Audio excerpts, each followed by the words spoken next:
जुड़ चुके हैं राशिद आरिफ, वो भी लाइव जुड़ चुके हैं। राशिद, ये जो पार्टियां हैं ये छोटी मोटी पार्टियां नहीं है, जिन पार्टियों के प्रवक्ता नजर नहीं आ रहे हैं, सीटें खाली पड़ी हुई हैं। आखिर अगर कोई भी इंसान वहां जाता है अपनी तकलीफों को लेकर कि भाई चलो विपक्षी पार्टी है शायद यही हमारा काम करा दे, तो फिर वो मिलेगा किससे? इन खाली सीटों से मिलेगा। जी, जी, बिल्कुल आपकी बात बिल्कुल सही है। आपको बता दें देखिए प्रवक्ता पार्टी में जो बनाए जाते हैं वो किस लिए बनाए जाते हैं? उनका काम ये होता है कि जनता के मुद्दों को उठाना और ख़ास करके अगर विपक्ष की बात की जाए तो विपक्ष के जो भी प्रवक्ता होते हैं उनका काम ही यही होता है कि जनता के जो मुद्दे हैं वो उठाए जाएँ, सरकार की नज़र में लाए जाएँ। लेकिन आपको बता दें समाजवादी पार्टी कार्यालय में आप कभी भी चले जाइए आपको कोई प्रवक्ता नहीं मिलेगा। देखिए समाजवादी पार्टी ने जेबा यास्मीन हो, फ़खरुल हसन चांद हो या तमाम ऐसे प्रवक्ता हैं, साजन हो, आईपी सिंह हो, प्रवक्ता तो बना दिए हैं, लेकिन वो पार्टी कार्यालय में नज़र नहीं आते। वहीं अगर कांग्रेस की बात की जाए, तो कांग्रेस में प्रवक्ता डे बाय डे एक लिस्ट लगी है, बैठते हैं, लेकिन आज इत्तेफ़ाक ऐसा था कि वहाँ भी कोई प्रवक्ता नहीं मिला। देखिए, अगर पीएसपीएल की बात की जाए, तो शिवपाल यादव ने अपने प्रवक्ताओं को दिशा निर्देश दिए हैं कि जब तक ये मामला सुलझ ना जाए, पूरी तरह से साफ ना हो जाए, तब तक के आप लोग टीवी डिबेट में ना बैठिए। तो इस वजह से प्रवक्ता ऑफ़िस नहीं आ रहे। लेकिन सबसे बड़ी बात ये है कि उत्तर प्रदेश की सबसे बड़ी विपक्ष की तो समाजवादी पार्टी और समाजवादी पार्टी का हाल ये है कि अभी मैं थोड़ी देर पहले वहाँ पे गया था, वहाँ पे कोई प्रवक्ता नहीं है, सीट खाली थी। पता है क्या जानकारी की तो पता लगा प्रवक्ता नहीं है, नरेश उत्तम पटेल जो प्रदेश अध्यक्ष है, वो बैठे हैं। वहाँ जब गए तो सिक्योरिटी वाले ने मुझे रोक लिया, कह दिया कैमरा अलाउ नहीं है, आपको अंदर आना आ जाइए। जब मैं अंदर गया, अंदर जाने के बाद में बात करते हुए उसने कहा कि देखिए अगर आपको उनसे मिलना है, तो आप बाहर जाके फ़ोन करके उनसे बात कर लीजिए, उसके बाद में मिल लिएगा। हालाँकि नरेश उत्तम पटेल ने अंदर से एक आदमी से कहलवाया कि मीडिया के जो कर्मी हैं, उनको आप रोक लीजिए, मैं उनसे मुलाकात करूँगा, लेकिन बैठ नहीं दूँगा।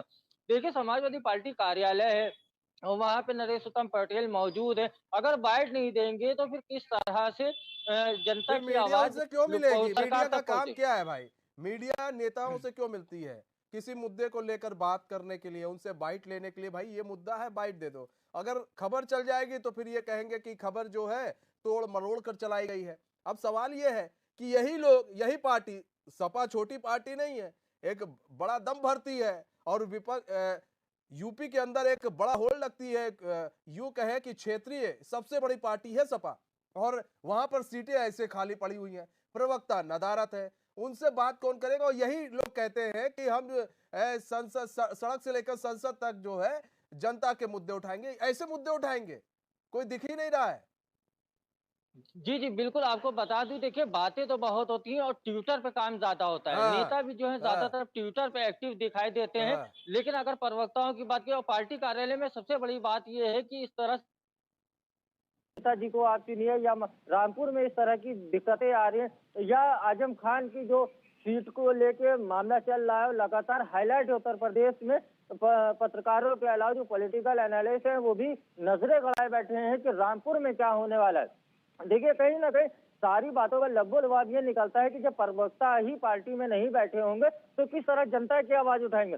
पार्टी चुनाव के टाइम पे तो आप आते हैं और बड़ी बड़ी बातें करते हैं और उसके बाद में अगर चुनाव हार जाते हैं तो उसके बाद में सारा ठीकरा मीडिया के ऊपर और आप जो है इलेक्शन कमीशन के ऊपर और दूसरा प्रशासन के ऊपर थोप देते हाँ। हैं। सही देखिए बात इससे है काम राशिद, नहीं। बैठते तो है नहीं, रणनीति बनाते नहीं है।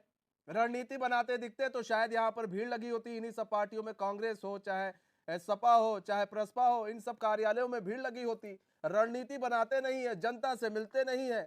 और जब इलेक्शन आता है, तो जब इलेक्शन नजदीक होगा तब इन्हीं पार्टियों में के कार्यालयों में मेले जैसी भीड़ लगेगी राशिद उस वक्त। जी, जी, जी, बिल्कुल आपको बता दें देखिए जब चुनाव का टाइम होता है तो भीड़ लगने की वजह ये होता है कि विपक्ष में देखिए सबसे बड़ी पार्टी अगर कोई है तो समाजवादी पार्टी है। तो टिकट की एक तरह से ओर लगी हुई रहती है, टिकट के लिए 50-50 लोग नॉमिनेशन करते हैं कि हमें टिकट मिल जाए। लेकिन सबसे बड़ी बात ये है कि मुद्दे आप जनता के बीच में किस तरह से रहेंगे। ओम प्रकाश राजभर ने भी ये बात कही थी कि आप एसी कमरे छोड़ के सड़कों पे आ जाइए। देखिए, सबसे बड़ी बात ये कि आप जनता के बीच में अगर चुनाव से 6 महीने पहले जाते हैं, तो आप क्या छाप छोड़ेंगे अपनी?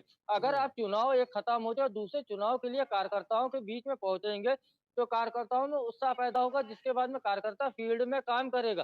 देखिए, असमंजस की स्थिति बनी रहती है, अखिलेश यादव का बयान आते हैं, लेकिन चुनाव से पहले पूरी तरह से एक्टिव हो जाते हैं, चुनाव खत्म हो जाता है, जैसे लगता है कि सब छुट्टी पे चले गए। हम्म। ये हाल पूरे उत्तर प्रदेश में देखने को मिल रहा है। आपको बता दें कि देखिए उस दिन राम बाबू रसोगी ने भी ये बात कही थी कि नवरत्न, हम्म। तो कहीं न कहीं ये भी अंदर खाने ये भी बात आती है कि अखिलेश यादव को नवरत्न कहीं न कहीं भ्रमित कर रहे हैं।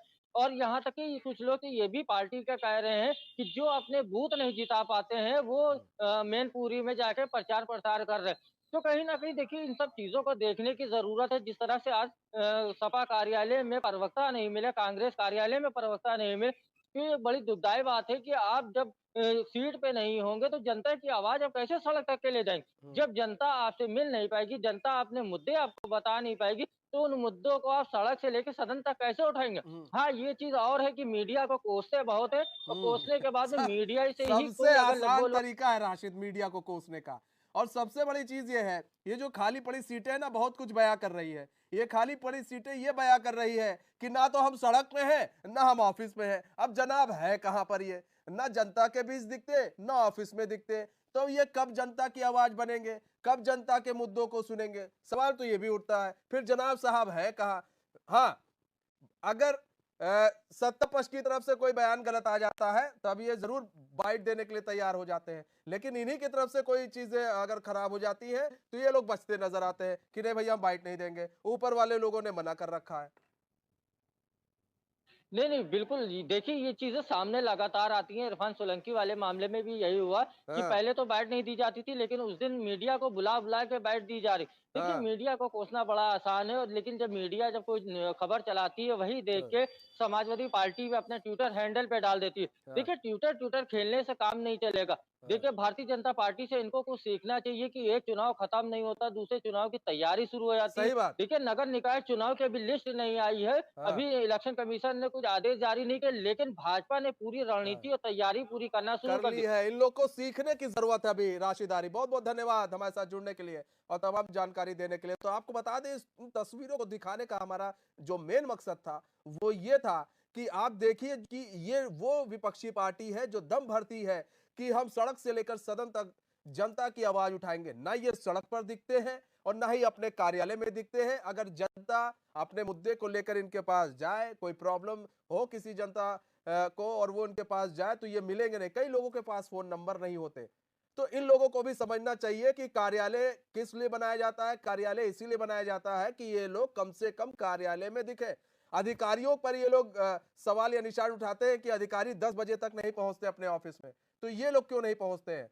अधिकारियों पर अगर सवाल उठता है, अगर, तो इनको भी अपने गिरेबान में झांक कर देखना चाहिए कि हमारा गिरेबान कितना साफ है। अगर दूसरे का गिरेबान मैला है, तो हमारे गिरेबान में भी मैला है या नहीं है, यह भी बहुत जरूरी है। और इन सब चीजों पर विचार करना चाहिए पार्टी के आला अधिकारी को। बहुत अब वक्त हो चला छोटे से ब्रेक।